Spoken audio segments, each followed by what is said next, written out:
Okay, go for it. Tell me about your role at the AKG and how you came to be a board member.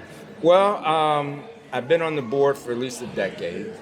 I have art in my background. I went to performing arts high school, and even though I did not stay in that field, I've always been connected to it one way or the other. I've served on various boards of other art institutions or something to deal with education. And before I came here, I was on it's called SEPA, Center for Exploratory Perceptual Arts. It's one of the only artist-run digital photography galleries in the country, which is located in Buffalo. And I was working with BCAT, Buffalo Center for Arts and Technology. You see how art is the key word there. So I had someone ask me, would you be interested in being on the board here?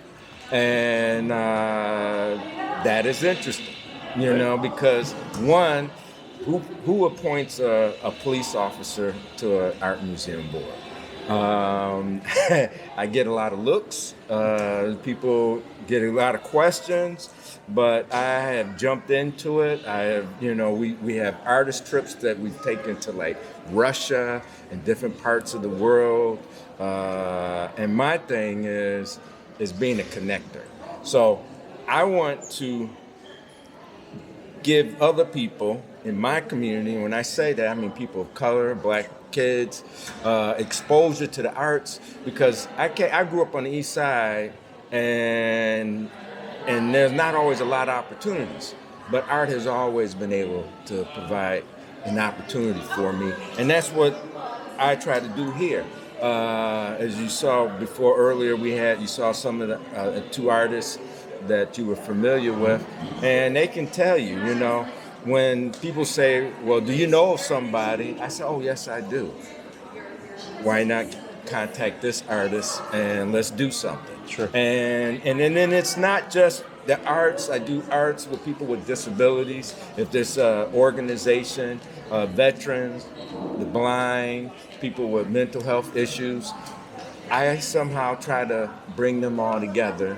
And folks that haven't had past relationships with the institution, I kind of nurture and kind of bring them closer together. That's what I've been doing. Great. Yeah. So in those 10 years, yes, since you become a board member, let's talk about AK's, Albright Knox's past, and what it is today. Let's talk about how it's evolved in those 10 years since you've been on the board. Well, you know what the thing is? One of the big things was our public art initiative.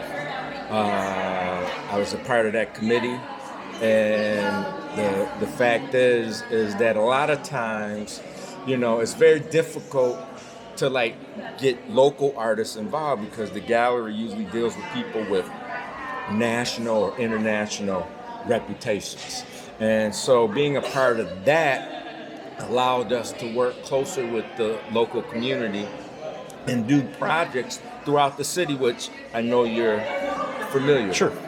The first one, or the first big one, was with the Freedom Wall, which showcased different African Americans either that had a Buffalo relationship or recognized around the world, and that was one of our first projects. Bringing in Chantel Martin. Chantel, now you know what? Chantel Martin is my girl. I like her. She's from Britain, and we actually keep up with each other. So her work is very interesting. It's not on everybody's, their taste, but I find that she is a master of marketing her work. I mean, she has her stuff on a baccarat crystal for a Louis Vuitton brand of brandy or something like that, and she does sunglasses. She does everything, and she's even working on when you when you do the marker on the computer screen. She actually is work with the companies on figuring out how much pressure do you put on that pen or and whatnot to make certain designs. Mark Bradford, I'm not sure if you're familiar with him. Yep.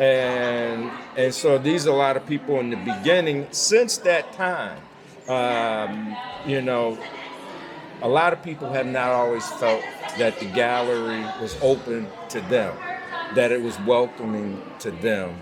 And I can say in my tenure, and with the support of our president, Alice Jacobs, our director, Yane Seren, that it's been very important